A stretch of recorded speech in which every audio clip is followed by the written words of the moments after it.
aula passada, 2 semanas passadas, né? Essa vai ser a aula 4 e 5, tá? Então, eu fiz a correção do TDE, tá ali. Em seguida, a gente discutiu. Isso aqui faz parte do TDE, tá? A gente começou a discutir aqui. Tudo isso é TDE. Primeira lei da termodinâmica. Então, esse é um ponto que faço questão da gente conversar de novo para não dar problema, né? Na primeira lei da termodinâmica é sempre dado o exemplo de um pistão. E esse exemplo de um pistão, você tem um calor em vermelho que entra, ele entra positivo, tá? O calor que entra em um sistema é positivo, quando você diz, o sistema recebeu um calor de 300 calorias, 500 joule, seja lá o que for, vai ser mais, tá? O calor que é retirado do sistema, como é retirado o calor do sistema? Esfriado, né? Passa um gelinho, né? Não teve um vídeo, você lembra um vídeo de temperatura crítica que a gente viu lá do CO2? No final ele pega, passa um gelinho, né? Para dar uma esfriada, tudinho ali, pronto, esse tipo de coisa. Então, isso é calor negativo. O trabalho tem uma relação em contrária, tá? O trabalho que o sistema recebe, né? Ou seja, que você faz trabalho nele, ele é negativo. O trabalho que o sistema faz é positivo, tá? Então, tá ali exatamente como tá aí. Só que as setas indicam uma coisa estranha, né? Ou seja, o calor que entra, a seta é para dentro do sistema. Calor positivo, a seta é para dentro do sistema. Já o trabalho positivo, a seta é para fora do sistema. Por quê? O calor positivo injeta energia no sistema, aumenta a energia interna. Já o trabalho positivo diminui a energia interna, tá? O sistema, literalmente essas duas setas aí que estão nessa diagonal aqui, ó, elas representam o processo de uma máquina a vapor, né? Tu coloca carvão, aquece o sistema, então aumenta a energia interna do sistema, e o sistema realiza trabalho, né? A caldeira realiza trabalho lá com o sistema todo, realizando o trabalho, perde energia ao realizar trabalho. Então, tu joga trabalho com carvão aquecido, tira energia com trabalho. Joga calor com carvão, tira energia com trabalho. Joga calor com carvão, tira energia do trabalho. Aí você tem uma máquina térmica, um carro, qualquer motor que você queira, tá? Do outro lado, você tem o quê? Se você esfriar, você tem calor negativo, tranquilo, retira a energia do sistema, isso é bem intuitivo. Só que o trabalho, né? O trabalho, quando ele é negativo, é porque está se injetando energia no sistema. A chave para compreender isso é entender que o trabalho, o conceito do calor, é o calor que é injetado no sistema. Vem de fora para dentro. Tá? E o trabalho é de dentro para fora. É o trabalho que o sistema realiza. Tá? Porque quem elaborou essas leis estava pensando numa caldeira. Calor positivo é o calor que você fornece por meio de queima de carvão. É um calor de fora para dentro da caldeira, para dentro do sistema de pressão, né? E o trabalho é o que eu obtenho do sistema de pressão. Então, por isso que ficou dessa forma. E isso se reflete na primeira lei da termodinâmica, que está lá escrito, variação de energia interna é Q menos W. Tá? Aumenta o calor, aumenta a energia interna. Realiza o trabalho, tiro a energia interna. Tá certo? Esse é um esquema que é importante, está bem na cabeça. Digamos assim, uma das leis fundamentais de termodinâmica, uma das áreas da física fundamentais para vários cursos de engenharia, e por que não dizer todos. Tá? Então, essa é uma coisa boa para você ter bem na cabeça, essa imagem, tá? Dar uma analisada, se convencer, etc. Bom, o trabalho é dado por uma integral chamada integral de linha. Tá? É uma coisa que não é necessariamente muito bem discutido nos cursos de cálculo, tá? Mas existe, tá? Há quem discuta. E a gente termina trabalhando, a gente termina fazendo as contas, ao invés de já chamada integral de linha, que é o símbolo da integral com a bolinha, a gente termina utilizando o integral comum mesmo, linear, tá? Como esse exemplo. Então, eu converti o exemplo de o trabalho tradicionalmente é feito em integral de f de x, você aprende lá da física mecânica, isso, e a gente quer trabalhar com P dv. Então, como a gente vai fazer? Vai converter a força em pressão, dividindo pela área, força dividido pela área, pressão, e a gente vai converter a área, quer dizer, o x, né, quanto o pistão desceu, em uma variação de volume, multiplicando pela área. Tá? Quando você faz isso, você chega nessa... só vou pegar um... Qualquer dúvida, pergunta, hein? Me interrompe, pergunte, até porque isso é revisão. Eu quero converter esse f de x daqui nisso daqui, ó, PDV. Então, tranquilo, tá? Convertido, tá? E são variáveis muito mais tranquilas de a gente utilizar quando a gente está trabalhando com um sistema gasoso, né? É mais fácil falar de força na parede, é muito mais tranquilo você botar um medidor de pressão e falar da variação de pressão dele. Ok, né? Aí aqui tem um exemplo que a gente terminou resolvendo, tá? E nesse exemplo aqui, né, que a gente resolveu, você tem o cálculo de trabalho, utilizando as condições de pressão que foi feita de duas formas. Na linha aqui, né, tanto por uma isobárica, a isobárica é tranquila, porque a pressão é a mesma, como a pressão é a mesma, é iso e baros, né, pressão, como a pressão é a mesma, você tira a pressão, como está indicado ali na seta em azul, eu não quero poluir mais o slide, que eu já coloquei para vocês. Como está indicado em seta azul, a pressão vai para fora, você tem a integral de dV, ou integral do diferenciando. A integral desse é simplesmente a própria variação de volume. Então, tranquilamente, em resumo, você não calculou integral nenhuma. Já no segundo caso, que é, só um minuto, do enunciado, né? Há uma temperatura constante. A temperatura constante, a curva é muito semelhante a essa daqui, que a gente tem em vermelho, né? É uma curva hiperbólica, tá? Eu até coloquei, porque o motivo da curva hiperbólica é essa daqui, né? Você botar PV igual a nRT, então, se a temperatura é constante, nRT é constante, então a pressão é constante sobre V. Isso é muito semelhante àquelas equações y é igual a 1 sobre x,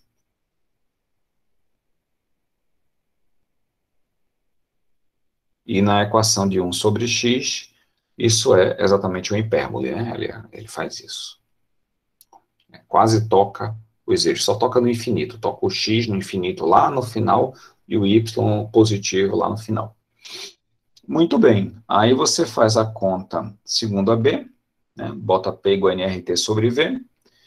Esse nRT aqui em azul é uma constante, porque é um processo a temperatura constante, cai fora da integral, e você vai ter a integral de dV sobre V. Essa integral é literalmente, o resultado dela, né, é logaritmo natural, ou seja, a derivada de um logaritmo natural é 1 sobre x. Então, essa é a fórmula que a gente iria usar, e a gente termina usando. Eu até comento que o livro faz uma ginástica mental desnecessária, porque você não precisa ficar, ele calcula a temperatura utilizando PV igual a nRT, você não precisa calcular esta temperatura porque você tem esta equação daqui. Tá? Eu estou anotando as revisões que eu acho que o livro merece para enviar para a editora. Então, como você já tem PV, pelas condições iniciais, você simplesmente coloca aqui, ó, como eu fiz, e calcula o valor daqui de 29.771,39 joules. Isso daí eu acredito que eu já postei, tá? É só uma revisão. Então, onde é que estamos aqui nesse capítulo do livro? E esse capítulo do livro, só um minutinho, é o capítulo 4, tá? A gente tinha visto até a quarta aula, um capítulo por aula. Então, esse capítulo 4, ele termina trabalhando com a ideia de que até agora no capítulo 4, né? Ele termina trabalhando com a ideia de que você vai definir essas variáveis e fazer pequenos cálculos com ela. Tá? Bom, outra coisa que ele faz, eu falo até a questão, né? Aqui nesse slide eu mostro que realmente o resultado anterior da letra A tem que ser maior do que o resultado da letra B, e é o que acontece. E aí chegamos nas transformações termodinâmicas, estamos chegando bem perto do que eu cheguei. Isso aí foi praticamente o final da aula. Eu vi essa parte aí um pouco e um tanto corrida, tá? Então, essa é uma parte que eu vou discutir um pouco mais com vocês. Tá? com os diferentes tipos de transformação, né? Então, é sempre importante você aprender isso, é uma coisa que eu termino trabalhando bastante na física mecânica, na física calor e ondas, tá? Que é o quê?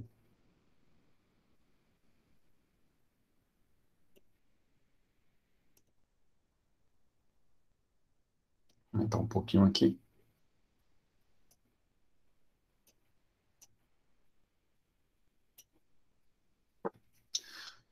Que é o seguinte, né? Você tem aqui uma transformação. Essa transformação é isobárica, assim como essa isobárica, né? Porque ela está completamente alinhado com X e, portanto, com a pressão.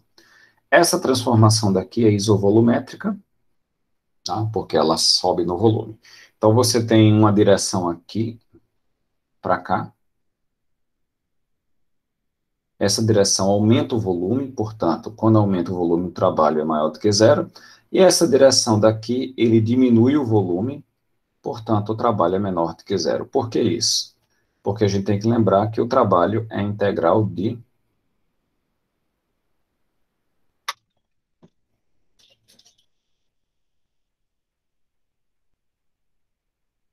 P dV.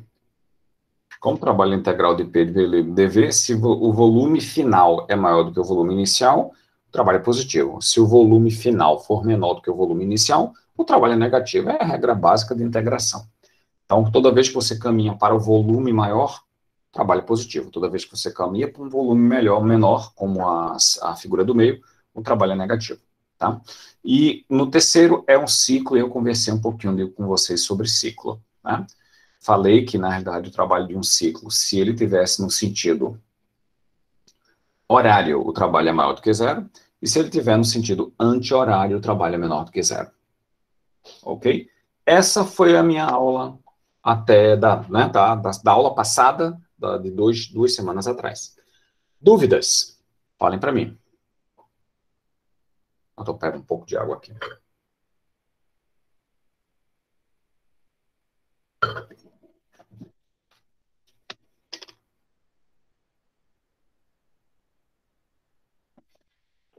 Não? Então vamos prosseguir. Ok, tendo feito isso, a gente vai discutir agora o quê? O trabalho em ciclo completo. Eu já fiz? Opa, só um minuto. O Garley está chegando. Trabalho em ciclo completo, a gente terminou já vendo isso, né? Literalmente acabei de ver. Chegamos em calor, tá? O que é calor? Então, a definição do que é calor, né? Calor, energia transferida através da fronteira de um sistema em uma temperatura para outro sistema com a temperatura menor. Tá certo? Então, essa é uma definição aceitável de calor, até porque, na verdade, você depois que é a questão do ovo e galinha, né? O calor se transfere, o calor é aquilo que se transfere de um sistema a temperatura maior e menor, ou, quando a gente coloca um sistema com diferença de temperatura, tem uma transferência de energia que a gente chama de calor. Tá? Então, essa é aceitável, é numa direção em que a gente diz que a galinha vem do ovo. Pronto, tá bom. Tá? Sem muita confusão.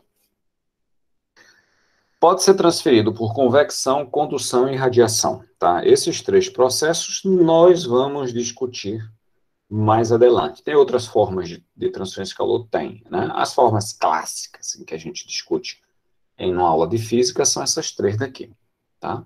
A convecção é justamente um processo que acontece em fluidos, pode ser ar ou água ou líquidos, tá?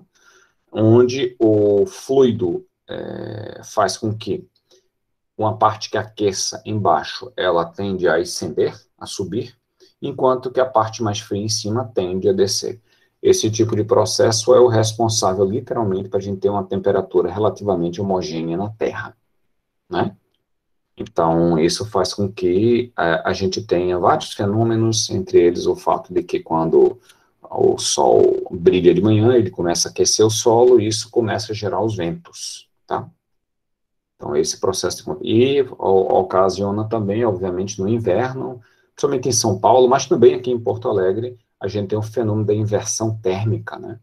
quando a poeira, né, a fuligem impede que esse processo aconteça com o solo e acontece numa camada da atmosfera. Então, isso acontece principalmente em São Paulo. O que aquece é a parte de poluição que fica trocando gás lá em cima, mas essa bola que envolve a cidade fica de ar parado e aí começa a aumentar os níveis de monóxido de carbono, né, o que é bastante prejudicial. Outro processo é a condução. A condução acontece naturalmente quando um corpo encosta no outro. É um processo de agitação molecular simples de um corpo mais quente, mais agitado. Essas moléculas, em contato com o outro, batem e essa agitação se transfere para essas outras moléculas. E, finalmente, a radiação é um processo que acontece transmissão entre estrelas, né? O Sol irradia luz para a Terra, né? Então, é uma luz que é transmitida por fótons, assim dizer, né? E esses fótons é que chegam aqui na Terra ou saem de qualquer corpo. Todo corpo irradia, todo. É o princípio do óculos infravermelho ou de visão infravermelha, tá?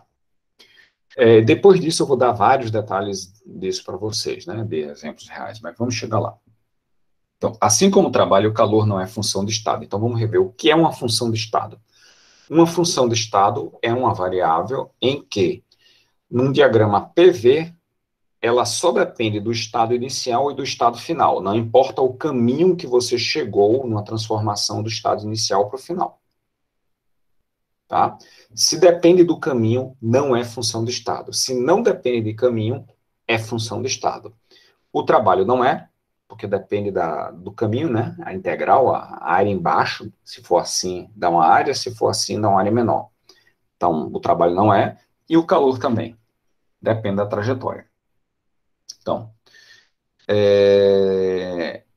um exemplo, né? Um gás em um recipiente rígido e hermeticamente fechado, aquecido por espiras elétricas. Quem é o sistema? É só o gás ou o gás expira? Se a gente considerar só o gás, né? Então, quando o gás, o recipiente é rígido e hermeticamente fechado, o aquecimento, né, esse aquecimento vai levar a um aumento da energia interna do sistema, tá? Mas não vai realizar trabalho, porque ele está hermeticamente fechado, não tem variação de volume. Trabalho necessita de variação de volume, né? Trabalho é a integral de PDV. Então, se o volume não varia, o trabalho é zero. No entanto, né, se a gente considera gás e espiras, aí existe uma transferência de energia que é compensada. Um com a parte perde energia, o outro ganha energia. Então, a variação de energia aí seria, na realidade, zero. Ou seja, a questão do sistema depende muito do que vai acontecer aqui. Tá? Muito bem. Uma das coisas importantes, né, o que diferencia o calor de trabalho? Então, o próprio livro vai dizer, ó, tem a questão dos sinais, né, do calor é positivo quando adicionado ao sistema, e o trabalho, quando é realizado pelo sistema, é positivo. Tá? Mas o trabalho, em geral, é uma energia mais útil, né, é energia onde há um movimento, há uma variação de volume. A variação de volume tem um movimento. Já o calor, ele é silencioso, ele não necessita ter uma variação de movimento. Você pode ter simplesmente transferência de calor. Você pode sempre dizer que você detecta a transferência de calor, como já a definição, pela temperatura, né? Então, basicamente, é isso. Então, a gente termina falando de trabalho como energia mecânica e o calor como energia térmica. Tenta diferenciar essas duas coisas, tá? Nós temos algumas equações aqui, né? Que a variação de calor, né? Ou seja, dQ dt, né, é igual a 1A delta T, e o dQ dt mCp delta T, tá? Então, esse mCp, que é uma fórmula bastante utilizada, m é a massa, Cp é a capacidade térmica, a pressão constante, variado pela temperatura.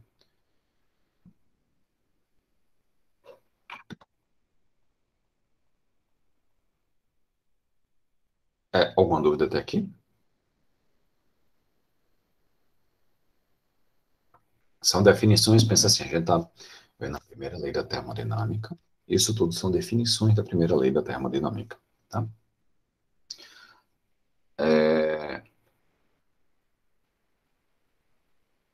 Uma das coisas importantes na primeira lei, né, a gente viu que o calor e o trabalho são dependentes da trajetória, portanto, não são função do estado. No entanto, a variação de energia interna é função do estado.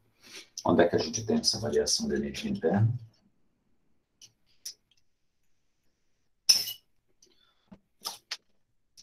A variação de energia interna se tem naturalmente por causa da primeira lei da termodinâmica. Então, a variação de energia interna é igual a Q menos W. Esse daqui não é função de estado, esse não é função de estado, mas esse daqui é a função de estado. Curioso, né? É uma operação de dois que não é função de estado, mas a resultante é uma função de estado. A variação de energia interna depende exclusivamente, tá? Da diferença de dois estados só. Então, a partir de agora, a gente entraria na parte de energia cinética, tá? Mas eu acho que é bastante importante a gente fazer uma revisão por meio de um exercício, tá? Utilizando a primeira lei da termodinâmica, tá? E alguns exercícios importantes para a gente fixar melhor essa lei. Então, só um minutinho.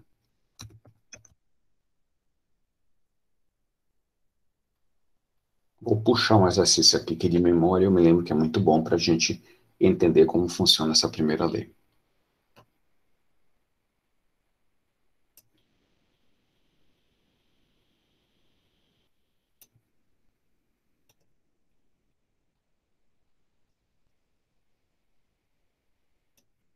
Já estou chegando lá.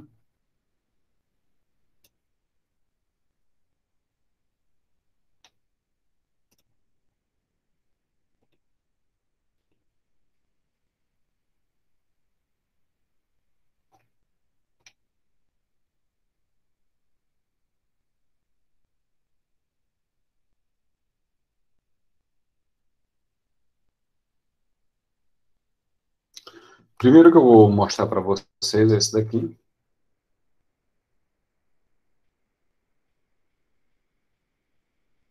Que vai servir como uma boa revisão para a gente, tá?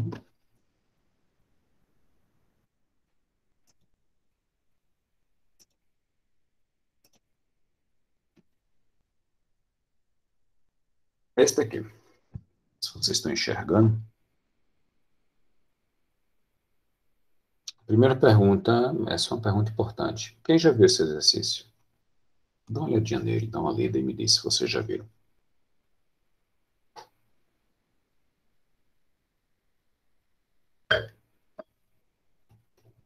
Ninguém se lembra desse exercício? Dá uma lida.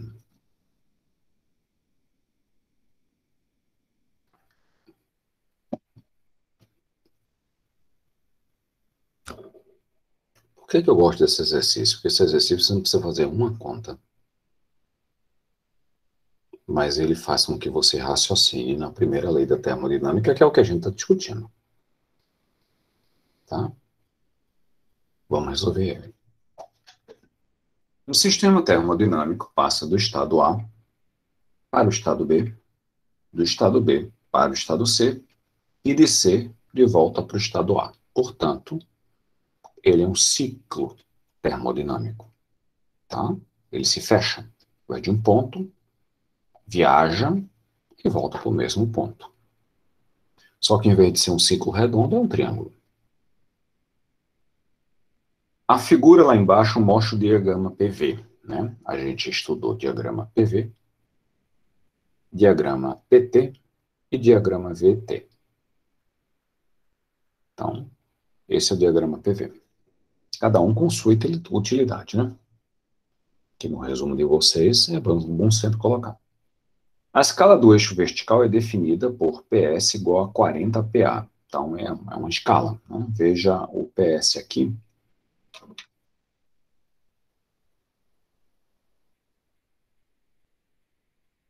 Isso é 40. Então, isso equivale a dizer que aqui é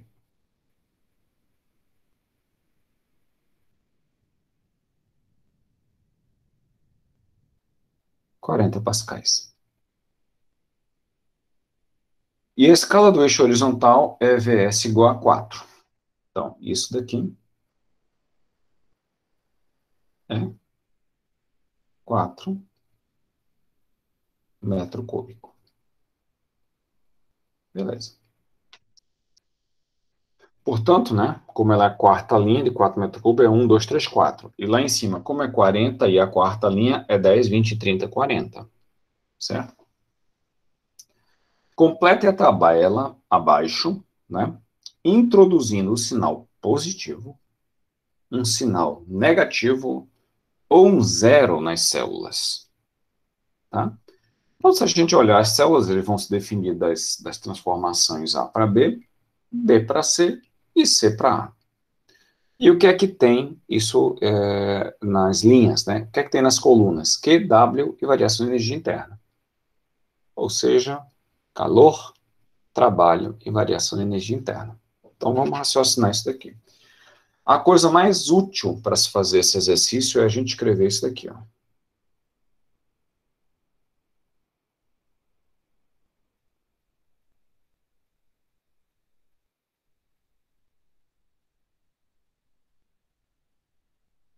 Variação de energia interna é Q menos W. É tudo que a gente precisa para resolver esse exercício. Vamos começar. Primeira parte, transformação de A para B, né? Então, vamos olhar, primeira coisa, localizar a transformação de A para B. Vamos localizar ela aqui, ó. Tá aqui, ó. Essa transformação de A para B. Que tipo de transformação é essa? É uma isobárica. A gente acabou de ver, né? Então, deu uma transformação de A para B. Ele quer que você diga se é positivo, negativo ou zero, tá? Ele te informa que a variação de energia interna é positiva, já está lá preenchida. Só que ele não te informa o trabalho. O trabalho é positivo, negativo ou zero? O que é que vocês acham aqui? Negativo, indo para a esquerda? Deixa eu tirar o meu verde aqui para ficar mais óbvio, né? É de A para B. O trabalho é? Negativo? Não é positivo, está aumentando o volume. Exatamente. Boa discussão.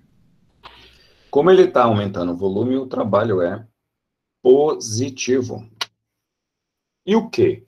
Dá para ver o Q ali pelo diagrama PV? Não. Não dá. Tá? Então, como é que a gente vai descobrir o Q? Pela primeira lei da termodinâmica. Todo processo termodinâmico ou todo conjunto de processos tem que obedecer à primeira lei. Então, o processo A para B tem que obedecer à primeira lei da termodinâmica. Eu sei que, preste atenção aqui, ó, a variação de energia interna é positiva, ele disse. Eu sei que o trabalho é positivo. Ora, eu tenho uma coisa que é Q, que eu quero descobrir se é positivo, negativo ou zero, que eu vou subtrair do trabalho, que é um número positivo, e quando eu subtraio de um número positivo, é uma subtração mesmo, né? Eu estou tirando, né? E isso tem que dar ainda um número positivo. Então, fica natural que o Q tem que ser positivo. Primeiro, porque se ele fosse zero, subtraindo o número positivo, a variação de energia interna teria que ser negativa. E se ele fosse negativo, o negativo, tirando ainda dele, fica mais negativo ainda. Então, necessariamente, aqui tem que ser positivo. Entendido? Perfeito. Vamos para a segunda transformação. B para C. Quanto é o trabalho de B para C?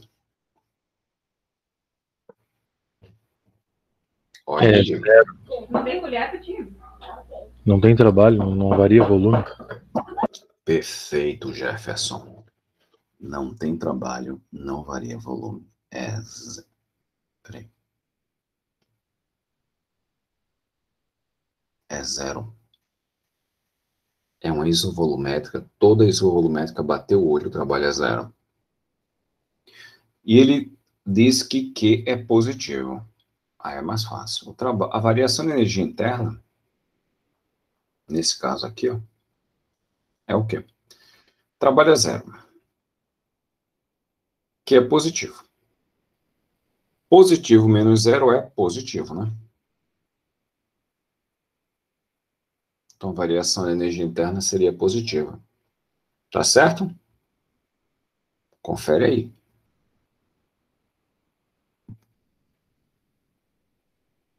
Finalmente, a última transformação de C para A, que é aquela assim. Pela toda a discussão que a gente já viu que de C para A, como o volume está diminuindo, o trabalho tem que ser negativo. Só um minuto. O trabalho tem que ser negativo. E ele não me deu nenhuma dica, né? Não me deu nenhuma dica. E agora? O que é que eu faço?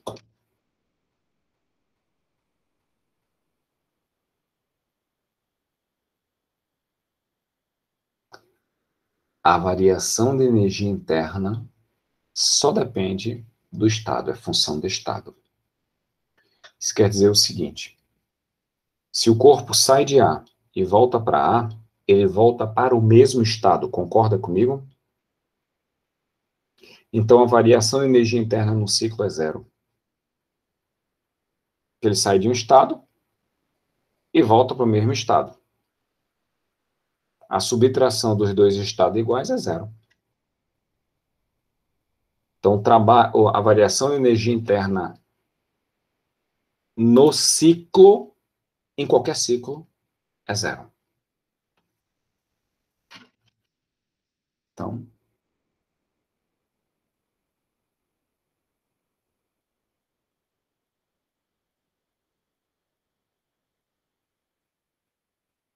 mas isso é informação nova, não. É apenas decorrente do fato de que estamos no ciclo, que volta ao mesmo ponto, e que a energia interna é função do estado. Como ela é função do estado, ao voltar para o mesmo estado, a variação dela é zero. Então, se a variação de energia interna deste conjunto daqui é zero, o primeiro é positivo, da soma. O segundo é positivo. O terceiro tem que ser negativo para zerar todos. Então, isso daqui é negativo. Tá? E se isso é negativo, e isso daqui é negativo, menos um negativo vai dar um positivo. Né? Aqui, ó. Menos um negativo vai dar um positivo. Então, o que tem que ser negativo, e mais negativo do que o trabalho, porque eu vou pegar o negativo do que, subtrair de um número positivo, negativo, que vai dar um positivo, e isso tem que dar um número negativo, que é a variação da energia interna. Tá? Então, aqui é negativo. É um exercício que leva você a pensar, é um pouco mais complexo, mas veja, eu fiz só pensar. Tá? Em compensação, está gravado, está gravado. É uma excelente discussão sobre como funciona a primeira lei da termodinâmica, em vez de você não se basear em conta. Tá? Vamos prosseguir aqui.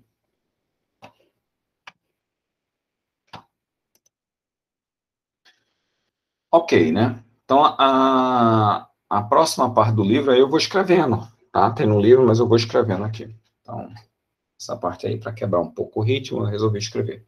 Então, a primeira coisa, ele vai fazer uma revisão da energia em cinética, energia potencial e energia interna, né? A energia cinética, a gente já viu, né? Lá da física mecânica, é 1/2 de mv2, tá? Então, a variação da energia cinética vai ser 1/2 de mv2 ao quadrado menos 1/2 de mv1 ao quadrado. Essa daí é a variação de energia cinética, que a gente pode agrupar como, né? Pega esse termo daqui e esse termo daqui. A variação de energia cinética vai ser 1/2 de mv2 ao quadrado menos v1 ao quadrado. Tá?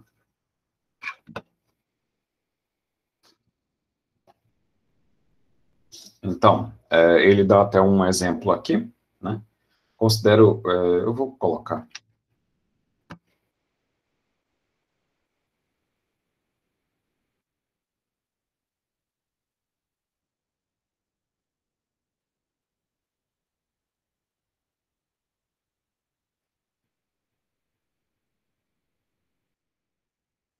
Considere o indivíduo João rodando com sua bicicleta a 20 km por hora, que corresponde a 5,56 metros por segundo. A massa de João em bicicleta é 85 quilos. João estava distraído, não prestou atenção, havia um muro na sua frente. Quando ele foi parado pelo muro, qual a variação de energia cinética? Né? Então, a variação de energia cinética é 1/2 de M85. Velocidade 2, que é a final. Bom, ele foi parado pelo muro, 0 ao quadrado. Menos a velocidade inicial, que ele disse que foi candidamente, quer dizer, gentilmente, ele já fez a conversão, 5,56 elevado ao quadrado, tá? E aí tu joga tudo isso na calculadora. O livro está aqui, apesar de eu não vou nem olhar quer dizer, não vou nem olhar, vou olhar, né? Mas eu vou fazer a minha conta aqui, porque tem umas coisas que precisam de correção.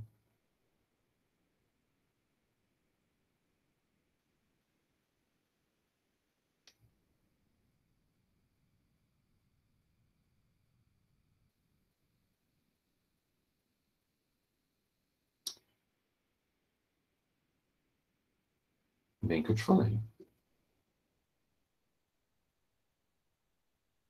Ah, tá.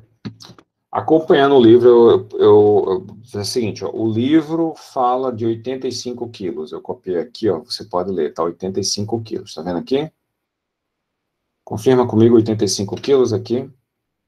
No entanto, por algum motivo do destino, o livro calcula com 80 quilos, tá? Então, se você fizer com 85 quilos, vai dar errado, tá? Então, eu vou calcular de novo aqui.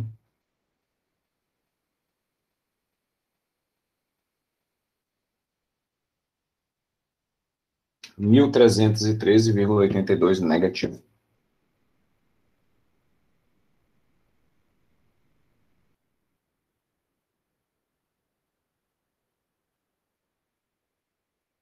Tá? Essa é a variação da energia cinética, né?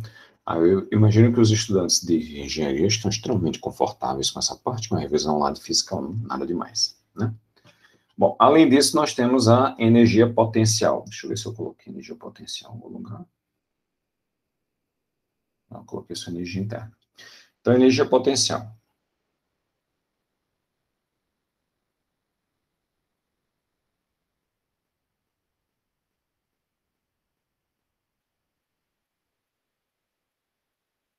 Energia potencial. A energia potencial de um objeto, né, ou campo de forças, é aquela que o corpo possui por estar no interior do campo de força. É uma definição meio também circular, mas a energia potencial vem, o nome, eu explico isso sempre nas minhas aulas, vem da palavra grega de potência, utilizada por Aristóteles. E Aristóteles usa a palavra potência como uma coisa que pode vir a ser. Então, por exemplo, né, o teu celular provavelmente está em cima de uma mesa, se você tirar ele da mesa, ele cai no chão e ganha velocidade. Então, ele disse que ele tem uma energia potencial gravitacional armazenada nele.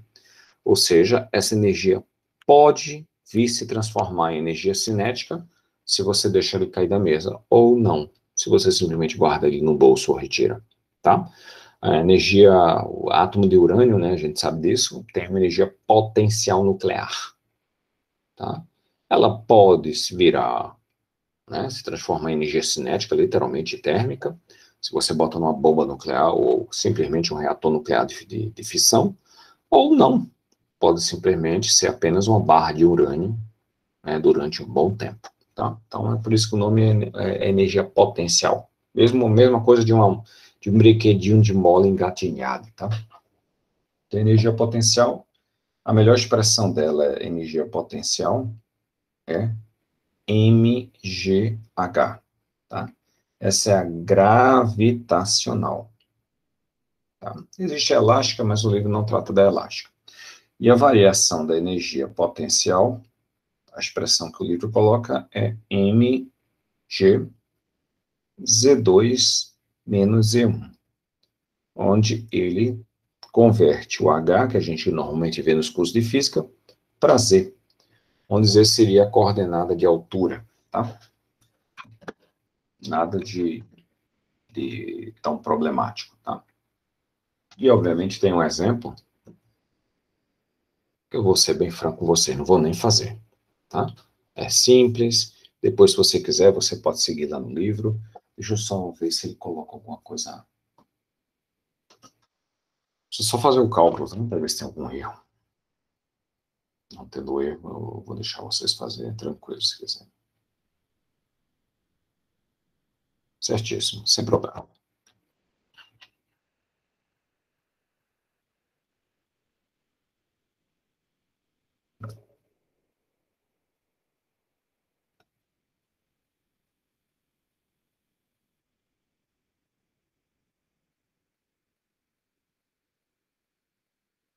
Tá certo.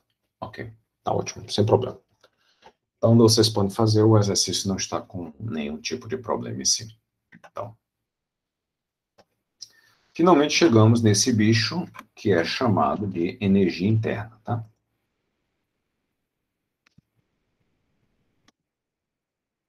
A energia interna, né, o que é? A energia interna é a energia dos átomos. Eu já conversei um pouco com isso a vocês, né?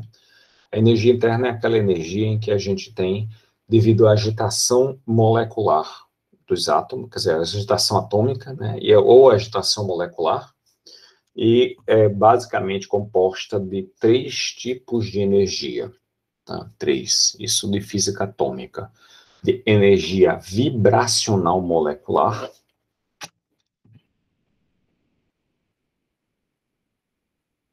essencialmente 3 tipos de energia, tá? Então, se você tem um composto molecular, você pode imaginar a água, tá? A energia vibracional é aquela que faz com que os átomos de uma determinada molécula vibrem, tá? Todos os átomos de moléculas, todos eles estão vibrando quando tem uma determinada temperatura. Então, eles têm uma energia, tá? Então, a gente chama isso, obviamente, de energia vibracional.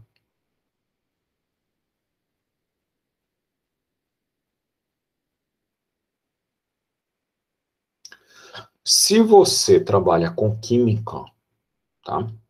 Você vai estudar o chamado espectro vibracional e poder identificar espécies que tem ali, na realidade, trabalhando com radiação, né?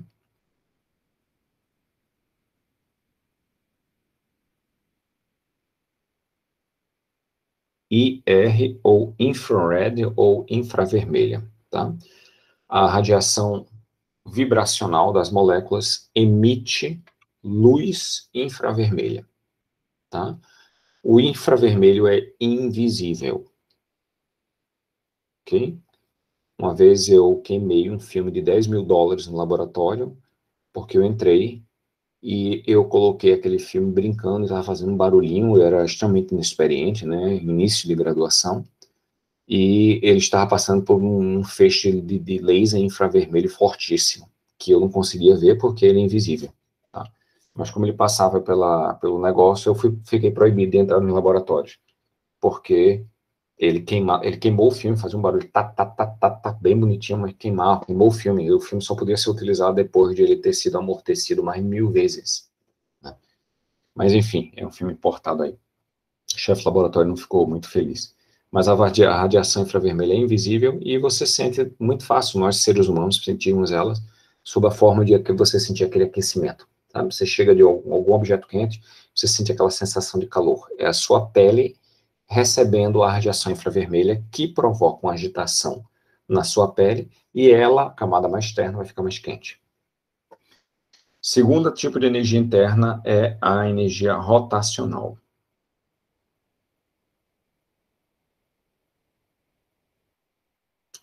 Usando aquele mesmo esquema que eu usei ali para vocês, de uma molécula semelhante à água, a energia rotacional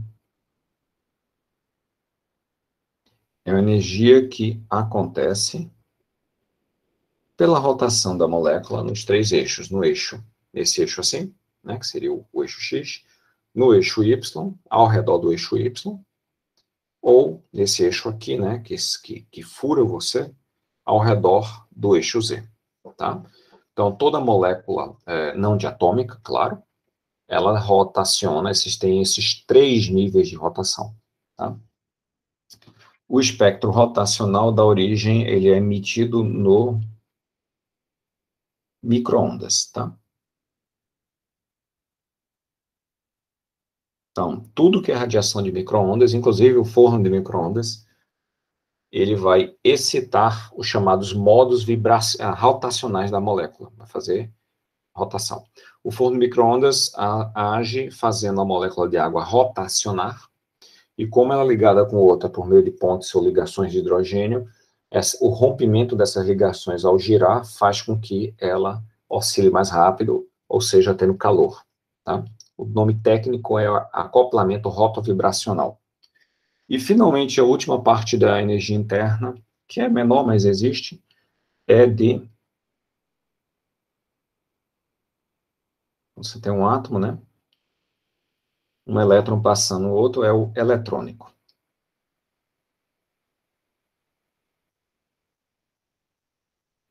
Que é responsável pelo espectro UV visível. Toda luz visível é decaimento de elétrons que passam para a camada mais externa e externa. A soma dessas três coisas dá a energia interna de um átomo, tá? Mais, é claro, a energia translacional dela. Não chegamos nesse nível de detalhe, isso foi mais uma explicação do fenômeno para vocês, tá? E essa energia, por isso que essa energia é uma função de estado. Uma vez que uma determinada molécula pertence a um gás, está numa determinada pressão, volume e temperatura, a mesma que outra, ela possui os mesmos modos de vibração rotovibracional e eletrônico, tá? Não tem nada de diferença, está no mesmo estado. Já o trabalho e a troca de calor é uma relação dela com o ambiente, por isso que depende do caminho, tá?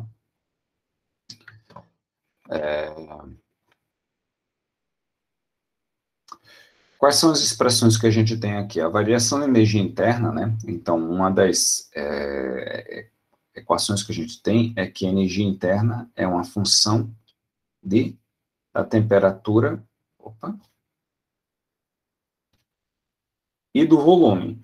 Também da pressão, mas como a pressão é por si só uma função da temperatura e do volume, então tu não precisa colocar pressão porque ela é uma variável dependente, não independente. Então, você chega nessa equação daqui, que é uma equação derivada. Se tu pegar, derivar isso daqui, né, você vai ter que o du dt, né, du vai ser delta U, delta T, dt, mais delta U, delta V, dV, né, já que ela é função de T e V. E você também tem uma outra equação que é importante, que é que a variação de energia interna pode ser dada simplesmente pela integral da chamada CV dt. Né? E vamos ver o que é CV. Só um minuto. Ficou poluído aqui.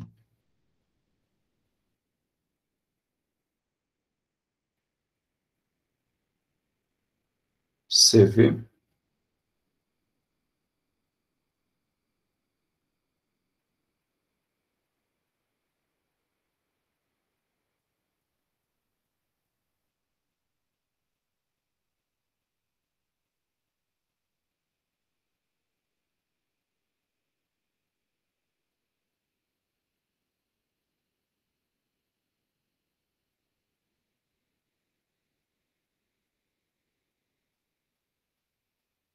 CV é a capacidade térmica, volume constante. O que é uma capacidade térmica? A capacidade térmica, a gente pode calcular o calor como C delta T. Tá? Só que, em geral, essa é uma capacidade térmica molar. Então, você vai multiplicar aqui pelo número de mols. Tá? Então, isso daqui é apenas uma forma de você medir como é que você calcula essa capacidade térmica a volume constante. Você vê quanto de calor tu tem que dar em joules para que o gás suba em 1 grau a temperatura. Tá? É o ΔT. E eu posso falar em graus porque, lembrando, né, quando a gente viu lá em temperatura, graus Celsius e graus Kelvin têm a mesma relação de diferença. Quando você aumenta 100 graus Celsius, desculpe, tu aumenta 100 graus Kelvin, isso não ocorre para Fahrenheit. Da mesma forma, nós temos, já vou falar para vocês, apesar de não ter aqui, não tem sentido a gente não falar. CP é capacidade térmica a pressão constante.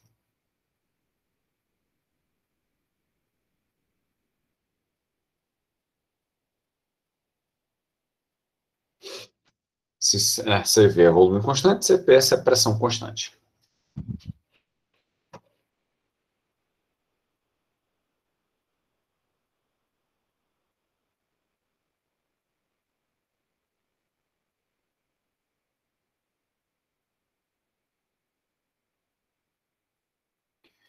Olha a tabela do exemplo 1, tem um exercício aqui.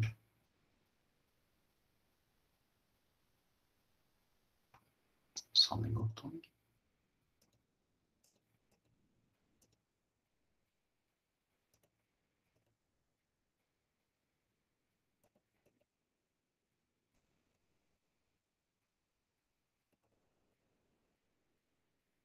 Bom, qualquer coisa eu faço esse exercício mais adiante.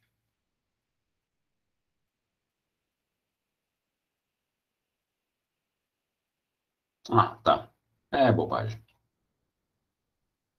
Tá. Depois você vai conseguir fazer, porque tem uma tabela bem tranquila para trabalhar com isso. Tá? Muito bem, a gente está chegando mais ou menos na parte final, tá? Então, energia cinética, energia interna, tá? E aí a gente vai trabalhar com a questão da entalpia, finalmente.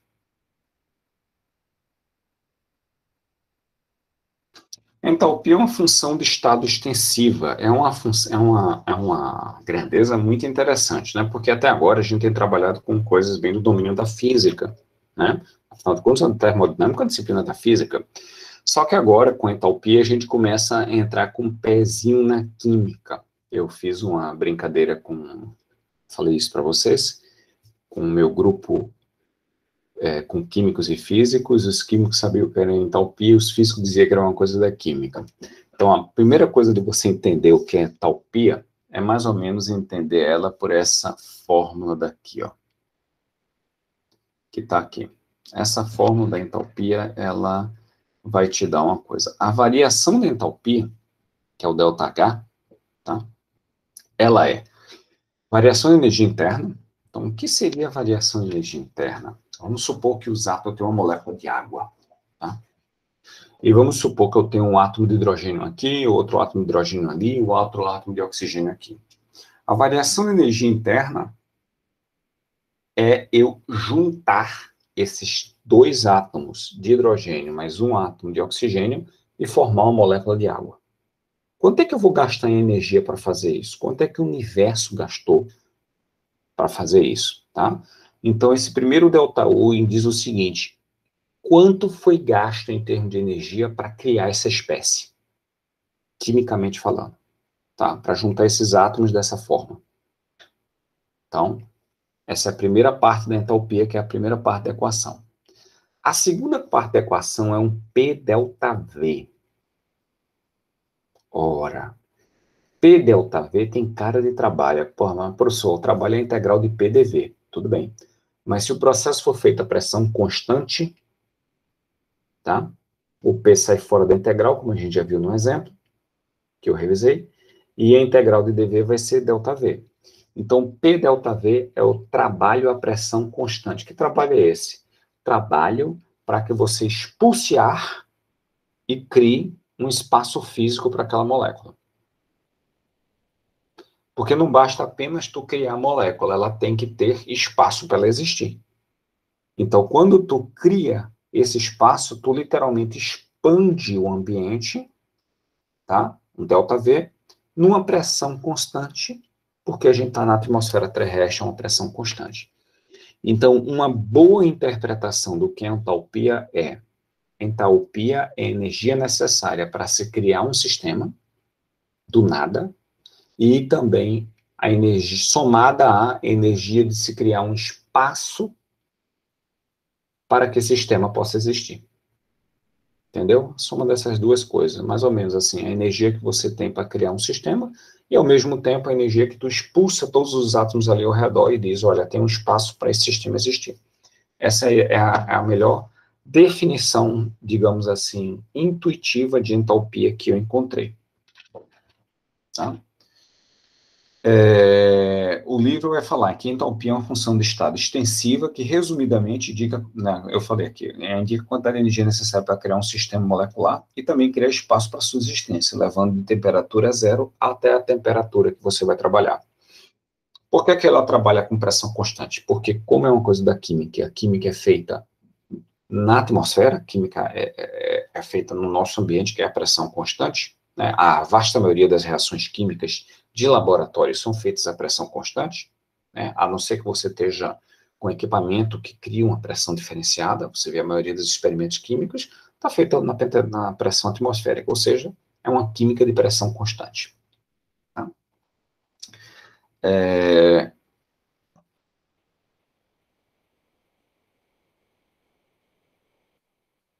Existe uma parte aqui também da entalpia que a gente diz o seguinte: suponha que, né, você pega variação da energia interna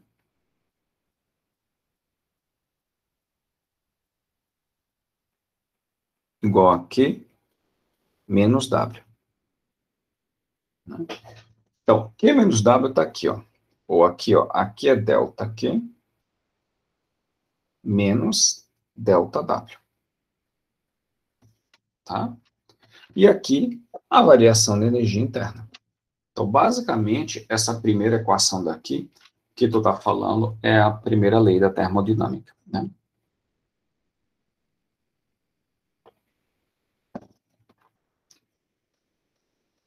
Então, se você considerar que ΔE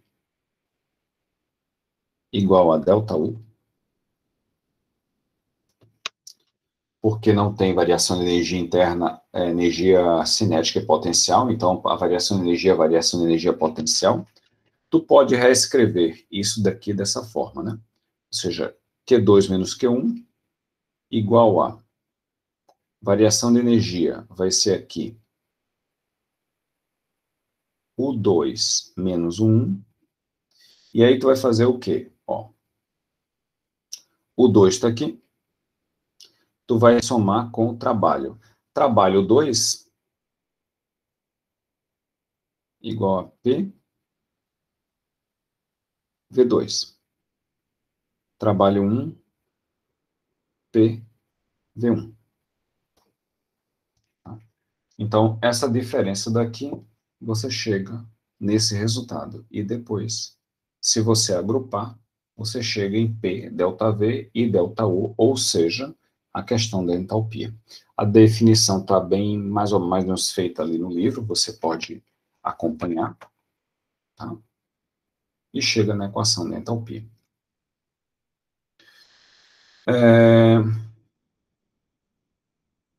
Uma das coisas importantes da gente ver é a relação da CP e CV, né? Eu falei para vocês que CP é a capacidade térmica volume constante, CV, né? E CP é a capacidade térmica pressão constante. Então, CP menos CV igual a R. Né? Então, essa é uma relação termodinâmica importante que a gente não pode esquecer jamais. Tá? E, portanto, a maioria dos exercícios vai te dar CV e não vai te falar de CP. Tu vai precisar de CP.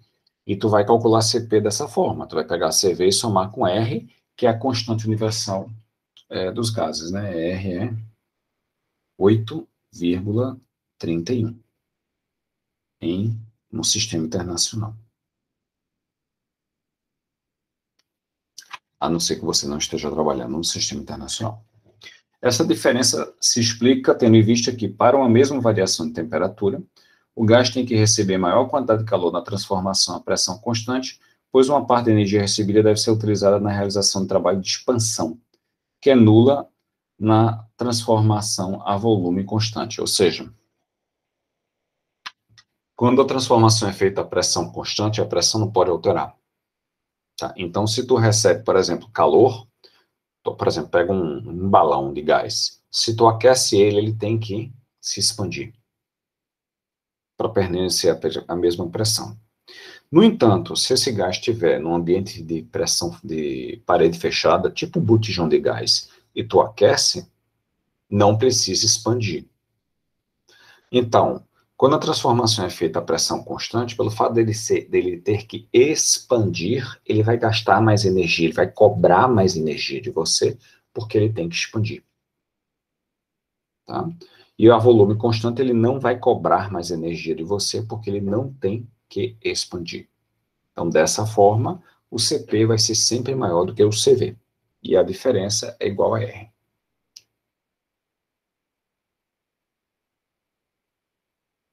Aqui, eu termino essa parte. Ah, sim, tem uma parte importante aqui. Só um minuto.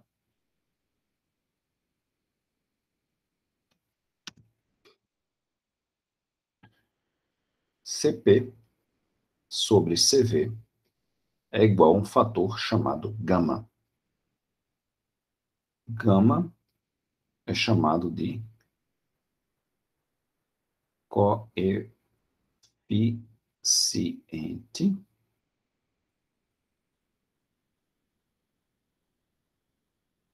de Poisson.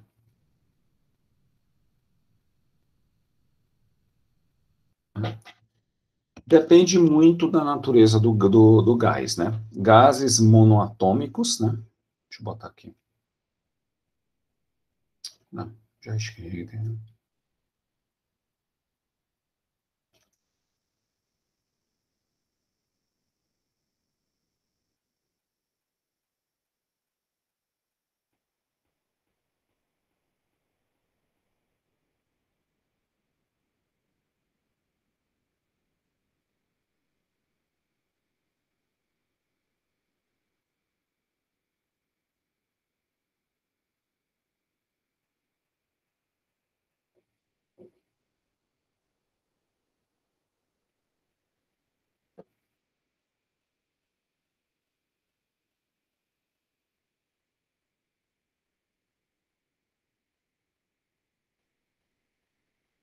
Então, depende muito da natureza do gás, né? Então, se o gás é monoatômico, esse coeficiente de Poisson vai ser 1,67.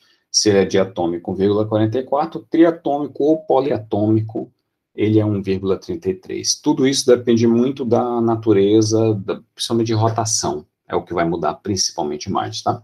Os diatômicos só tem 2 modos de vibração, e o triatômico tem os 3 modos de vibração, assim como moléculas mais complexas. Tá? Então, o último exemplo daqui do livro é esse daqui.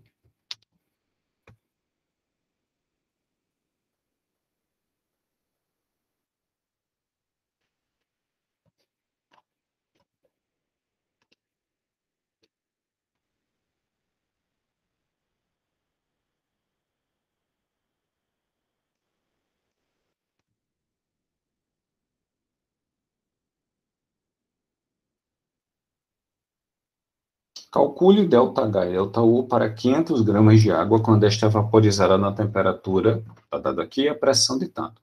Use os dados da tabela 4.5. E aí, obviamente, eu vou copiar aqui para a nossa referência a tabela 4.5.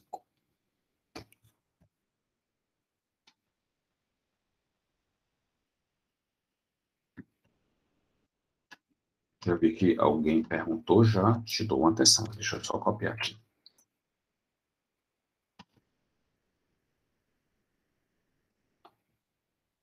Liliane, fala, Liliane.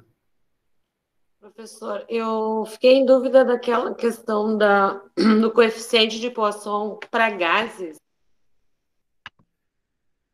Isso? Isso. O coeficiente de Poisson, basicamente, a gente trabalha ele com gases porque todas as transformações que a gente vai terminar calculando vão ser em espécies gasosas, tá? Mais adiante a gente vai ver exceções disso, tá? Mas tipicamente, digamos assim, a ciência da termodinâmica se desenvolveu calculando coisas para gases, tá? E aí percebe-se que o coeficiente de Poisson, que é basicamente a divisão da capacidade térmica pressão constante, dividido pela capacidade térmica volume constante, assume valores que, curiosamente, dependiam única e exclusivamente se a espécie era mono, dia ou poliatômica, tá? Então, não era nem a primeira suposição, é que, é claro, fosse dependente da espécie, não é? O carbono tivesse um, o oxigênio tivesse outro, o nitrogênio tivesse outro, estou falando esse todos os moleculares, né? O hidrogênio tivesse outro e não. Percebeu-se que todos os gases moleculares que são diatômicos possuem um valor de 1,44, tá? Enquanto que moléculas mais complexas, 1,33, espécies uniatômicas como gases nobres, têm valores de 1,67, esse coeficiente de Poisson. Tu entendeu? Ou tua dúvida é no outro sentido?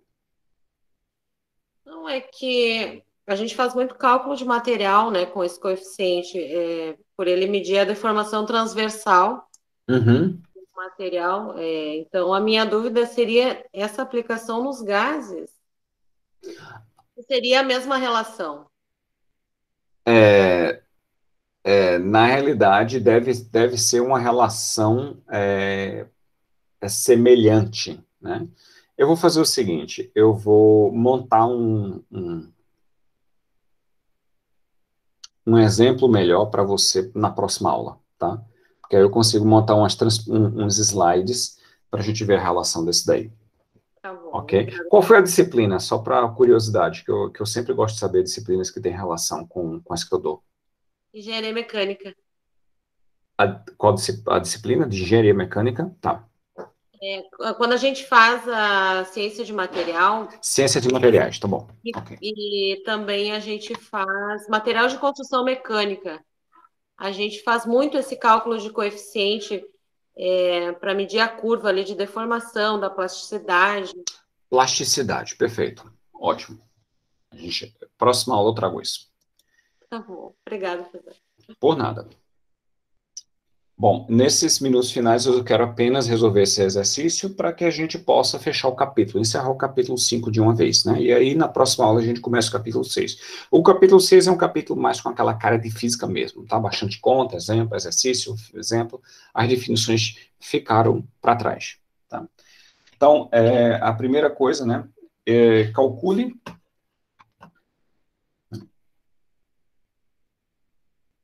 o ΔH e o ΔU para 500 gramas de água quando está vaporizado na temperatura de 151,86 graus centígrados. Já está marcado aqui, né? Dá para ver? Deixa eu botar o desenho só para que a gente veja. Na tabela está aqui, ó, 151,86, uma pressão de 4,93. Aí se você me perguntar, bom, mas se fosse a temperatura de 151 e a pressão de 98, seu bom, aí não dá para fazer, tá? A gente tem que ter o exemplo exatamente dentro da tabela. Então, eu quero o ΔH,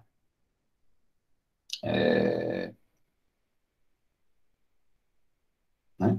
Então, eu quero o ΔH. ΔH é variação de entalpia, e entalpia está aqui, ó.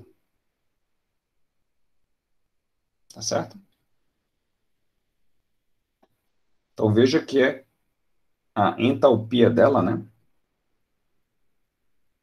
Vapor, né? E vapor saturado. 2.748, né? Tá vendo aqui? Então, a água é vaporizada. Então, como ela é vaporizada, ela sai do estado líquido para o vapor. É o próprio processo de vaporização. Então, o que é que você vai fazer? Você sabe que a entalpia dela no estado de vapor é 2.748,7 e no estado líquido 640,23. Então,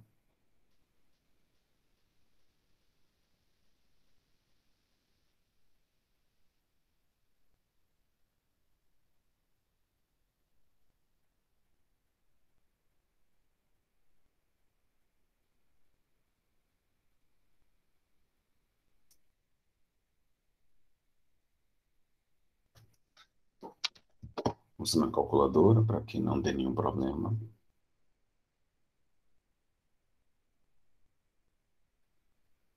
Dois mil cento e vinte e oito e 47.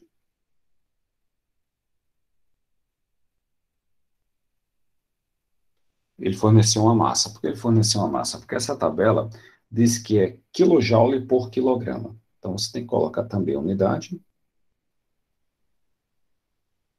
E agora sim multiplicar pela massa que ele usou. A massa que ele usou foi de 500 gramas de água. Então, 0,5 quilos. É só multiplicar por meio, né? Ou dividir por 2. 1064,23 quilojoules.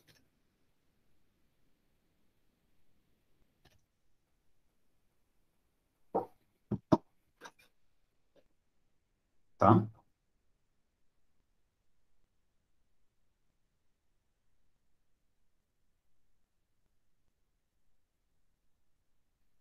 Segunda parte.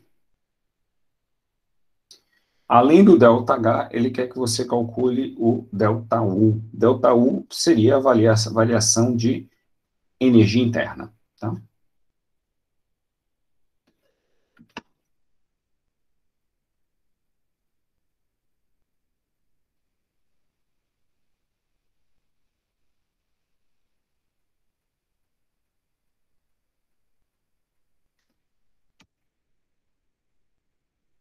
Então, tu calculou o ΔH. Agora tu vai fazer o quê? Né?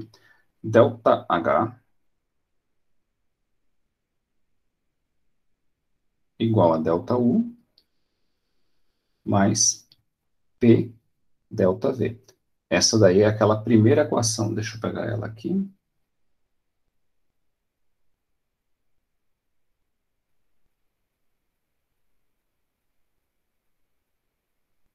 De energia interna. Aqui, ó. Entalpia, desculpe. Entalpia, ΔH, ΔU mais P ΔV. Essa daqui que eu estou usando. Só um minutinho que o meu sistema está meio que rodando para lá e para cá.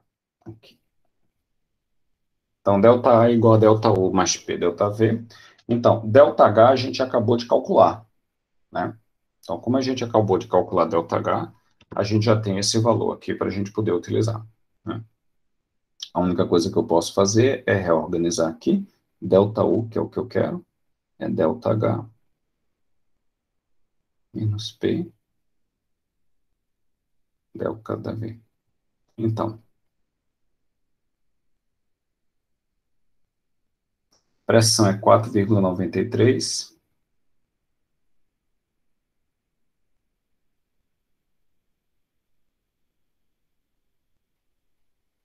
Não, desculpe.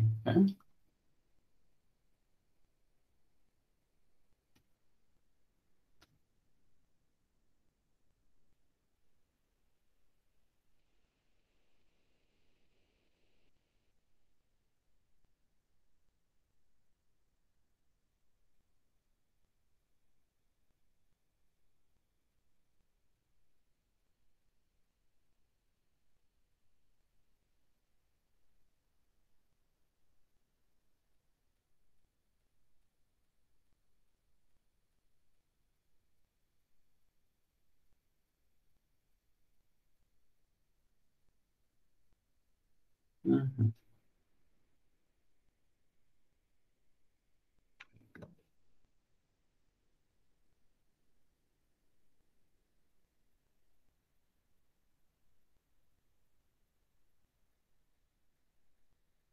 Ah, tá. Então, ok. Ele vai pegar o volume, variação do volume específico.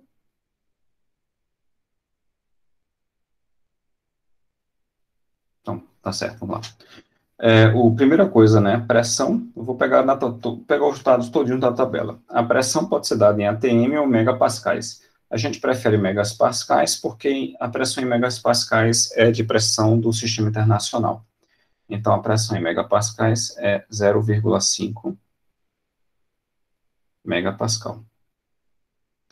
E aí você tem que P ΔV 0,5 megapascal, que multiplica o ΔV. O ΔV tu tira daqui. Deixa eu pegar em vermelho. Você pega o volume específico, né? Mais uma vez, né? É de líquido para vapor.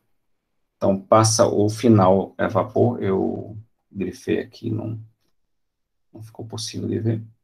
0,3749, tá?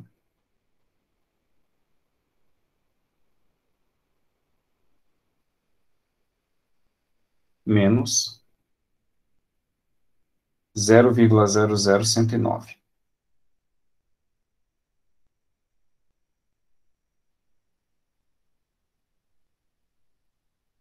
E vamos fazer esse cálculo.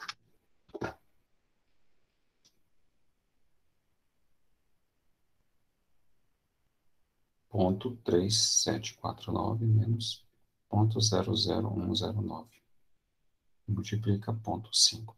Vai dar 0,1869. Deixa sem unidade por enquanto.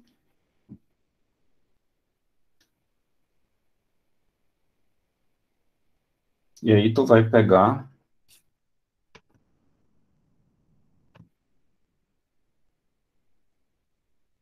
Sorte no computador, não deu nenhum problema. Tu vai pegar o ΔU é igual a ΔH menos P ΔV, que foi a forma que a gente trabalhou. Bom, P ΔV, 0,1869. Então, menos 0,1869. Tá?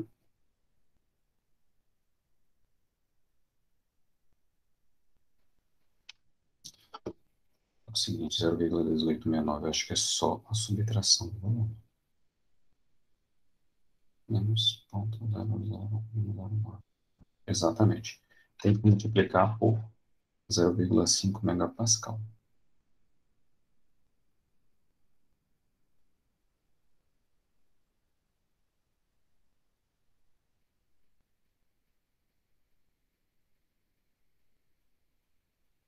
E a variação de entalpia a gente já calculou. É 1064,23.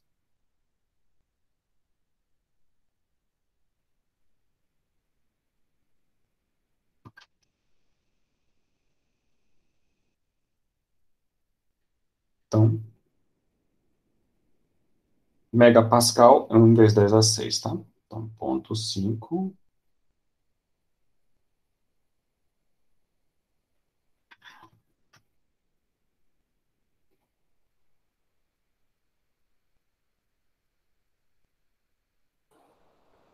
Ops. Fala. Ali por que o 0,1869 multiplica pelo 0,5? Já estava multiplicado, já, professor. Não vai 0,5. Não, eu não multipliquei, não. Vamos pegar essa conta aqui, ó.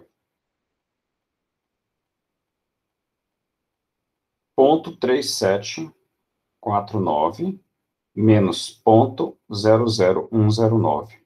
Isso vai dar ponto 3738, que foi o... Ah, tá. Vezes ponto 5. Ah, tá certo. Eu esqueci, foi o mega. O ponto 5 eu já multipliquei. Faltou o mega. O mega é vezes 1,6, que é 186,905. Então, ponto 3749 menos ponto 00109. Beleza. Isso daqui, vamos corrigir, vai ser 0,37381, né? Ponto 3749 menos ponto 00109. 37381. Agora sim, eu vou multiplicar por 0,5 megapascal.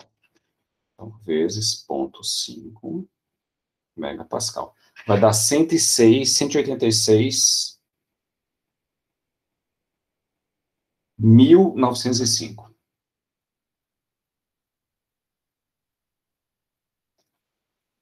É isso?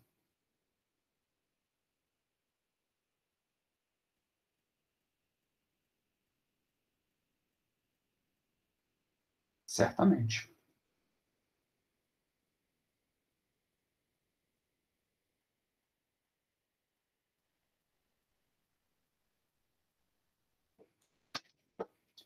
Então, o resultado... Tá, ok. Isso daqui em pascais, tá?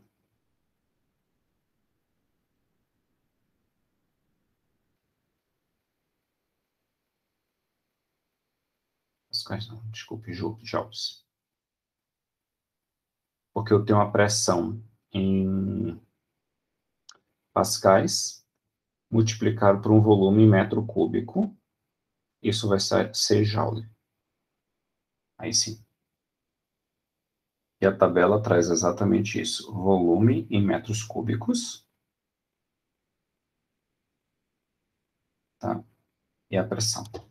Então, a única coisa que eu tenho que fazer aqui é converter a minha entalpia, que foi em quilojoules, tá? Em joules. Então, isso daqui vai ser 1.064.230, multipliquei por 1.000, menos 186.905.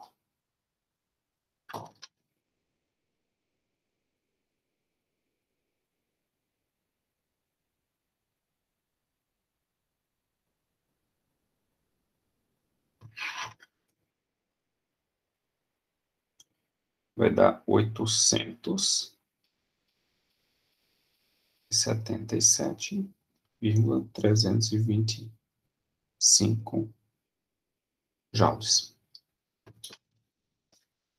Aí você poderia botar 877 quilojoules, né?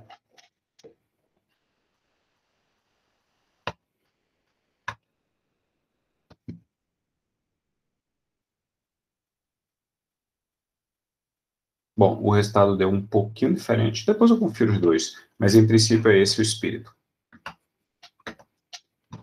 Teve muito errinho aqui no livro que eu não quero que seja propagado. Pronto. Qualquer coisa eu faço uma observação e coloco, tá? Eu não vou prosseguir mais, porque já são 10h07. Eu queria terminar o capítulo e fazer o exercício. E a gente já chegou nisso e já estourei o limite de vocês. Professor, deixa eu fazer uma pergunta.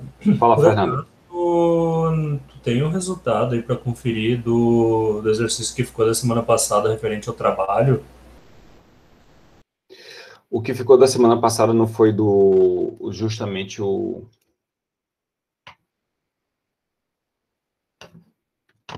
Deixa eu dar uma olhada.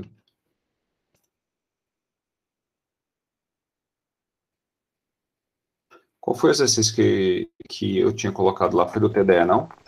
Olha, a menos que eu esteja enganado, era um exercício assim, ó, calcule o trabalho necessário para se levar um gás a temperatura constante de 27 graus Celsius de 5 metros cúbicos para 0,5 metro cúbico 1 atm. Tá. Eu vou fazer o seguinte contigo, Fernando. Eu vou postar, tá? Eu não quero prolongar mais, tá? Até porque realmente é solicitado que a gente preserve o horário, então eu não vou prolongar mais. Eu vou postar, eu vou fazer a resolução, posto lá como a resolução do exercício TDE, tá? Tá bem? E qualquer dúvida que você tenha, você me contata tranquilamente, que aí eu posso até fazer um vídeo se necessário, mas eu vou deixar a resolução lá tranquilo, tá? Tá bem, obrigado. Tá bom, então. Então, boa noite, pessoal. Desculpa aí que eu passei uns 8 minutos, mas eu vou tentar diminuir um pouco e não estabelecer isso, tá? Boa noite, professor. Até então, vou parar a apresentação e interromper a gravação. Próxima